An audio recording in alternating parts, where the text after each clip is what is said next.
Friends, ನೀವು ಅಂಗನವಾಡಿ ಕಾರ್ಯಕರ್ತೆ ಅಥವಾ ಸಹಾಯಕಿ ಹುದ್ದೆಗೆ ಅರ್ಜಿಯನ್ನು ಸಲ್ಲಿಸಬೇಕು ಅಂತಂದ್ರೆ ಅರ್ಹತೆಗಳು ಏನೇನು ಇರಬೇಕು ಅಂತ ಈ ವಿಡಿಯೋದಲ್ಲಿ ತಿಳಿಸ್ಕೊಡ್ತಾ ಇದ್ದೀನಿ. ನೀವು ನೋಡ್ತಾ ಇರೋದು ಭದ್ರನಾಯಕ್ ಯೂಟ್ಯೂಬ್ ಚಾನಲ್. ಫಸ್ಟ್ ಟೈಮ್ ನೋಡ್ತಿದ್ರೆ ಸಬ್ಸ್ಕ್ರೈಬ್ ಮಾಡ್ಕೊಳ್ಳಿ. ನಿಮ್ಮ ಫ್ರೆಂಡ್ಸ್ ಆ್ಯಂಡ್ ಫ್ಯಾಮಿಲಿ ಮೆಂಬರ್ಸ್ಗೆ ಎಲ್ಲರೂ ಕೂಡ ಆದಷ್ಟು ವಿಡಿಯೋನ ಶೇರ್ ಮಾಡಿ. ಫ್ರೆಂಡ್ಸ್, ಅಂಗನವಾಡಿಯಲ್ಲಿ ಟೋಟಲ್ ಆಗಿ 491 ಹುದ್ದೆಗಳು ಖಾಲಿ ಇವೆ. ಅದರಲ್ಲಿ ಅಂಗನವಾಡಿ ಕಾರ್ಯಕರ್ತೆಯರದು 115 ಹುದ್ದೆಗಳಿವೆ. ಅಂಗನವಾಡಿ ಸಹಾಯಕಿ ಹುದ್ದೆ 376. ಫ್ರೆಂಡ್ಸ್, ನೀವು ಅಂಗನವಾಡಿ ಕಾರ್ಯಕರ್ತೆ ಹುದ್ದೆಗೆ ಅಪ್ಲೈ ಮಾಡಬೇಕು ಅಂತಂದ್ರೆ ನೀವು ಸೆಕೆಂಡ್ PUC ಕಂಪ್ಲೀಟ್ ಅನ್ನ ಮಾಡಿರಬೇಕು. ಸೆಕೆಂಡ್ PUC ಅಲ್ಲಿ ಪಾಸ್ ಆಗಿರ್ಬೇಕಾಗುತ್ತೆ. ಹಾಗೆ ಅಂಗನವಾಡಿ ಸಹಾಯಕಿ ಹುದ್ದೆಗೆ ಅರ್ಜಿಯನ್ನ ಸಲ್ಲಿಸಬೇಕು ಅಂತ ಇದ್ದೀರಾ ಅಂತಂದ್ರೆ 10th ಅನ್ನ ಪಾಸ್ ಮಾಡಿರ್ಬೇಕಾಗುತ್ತೆ ಫ್ರೆಂಡ್ಸ್. ಹಾಗೆ ನೀವು 10th ಅಲ್ಲಿ ಅಥವಾ ಸೆಕೆಂಡ್ PUC ಅಲ್ಲಿ ದ್ವಿತೀಯ ಭಾಷೆ ಅಥವಾ ಪ್ರಥಮ ಭಾಷೆಯಾಗಿ ಕನ್ನಡವನ್ನ ಓದಿರ್ಬೇಕಾಗುತ್ತೆ. ಈ ಒಂದು ಹುದ್ದೆಗಳಿಗೆ ನೀವು ಅರ್ಜಿಯನ್ನ ಸಲ್ಲಿಸೋದಕ್ಕೆ ವಯೋಮಿತಿ ಏನಿದೆ ಅಂತಂದ್ರೆ ಕನಿಷ್ಠ 19 ವರ್ಷ, ಗರಿಷ್ಠ 35 ವರ್ಷ ಇದೆ ಫ್ರೆಂಡ್ಸ್. ನೀವು 19 ವರ್ಷ ಆಗಿರ್ಬೇಕು, 35 ವರ್ಷದ ಒಳಗಡೆ.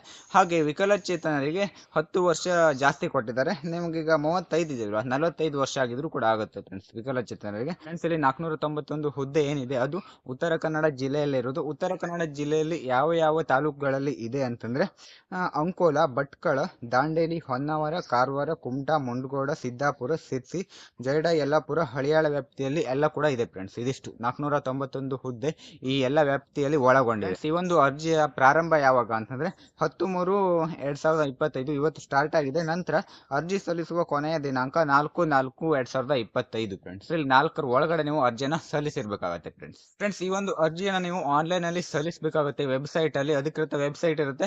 ಆ ಒಂದು ವೆಬ್ಸೈಟ್ ಅಲ್ಲಿ ಅರ್ಜಿಯನ್ನ ಸಲ್ಲಿಸಿ ನಂತರ ಅದಕ್ಕೆ ನಿಮ್ಮ ಕೆಲವೊಂದಿಷ್ಟು ಡಾಕ್ಯುಮೆಂಟ್ಸ್ ಗಳನ್ನ ಅದಕ್ಕೆ ಅಟ್ಯಾಚ್ ಅನ್ನ ಮಾಡಿ ನೀವು ಪೋಸ್ಟ್ ಅನ್ನ ಮಾಡಬೇಕಾಗುತ್ತೆ. ನೀವು ಒಂದೇ ಜಾಗದಲ್ಲಿ ಇರುವಂತಹ 3 ವರ್ಷ ವಾಸಸ್ಥಳ ಪ್ರಮಾಣ ಪತ್ರವನ್ನು ನೀವು ಅರ್ಜಿಯಲ್ಲಿ ಇಡಬೇಕಾಗುತ್ತೆ. ಹಾಗೆ ನಿಮ್ಮ SSLC ಮಾರ್ಕ್ಸ್ ಕಾರ್ಡ್ ಹಾಗೆ ಸೆಕೆಂಡ್ PUC ಮಾರ್ಕ್ಸ್ ಕಾರ್ಡ್ ಗಳನ್ನ ಆ ಒಂದು ಅರ್ಜಿಯಲ್ಲಿ ಅಟ್ಯಾಚ್ ಮಾಡಬೇಕಾಗುತ್ತೆ ಫ್ರೆಂಡ್ಸ್.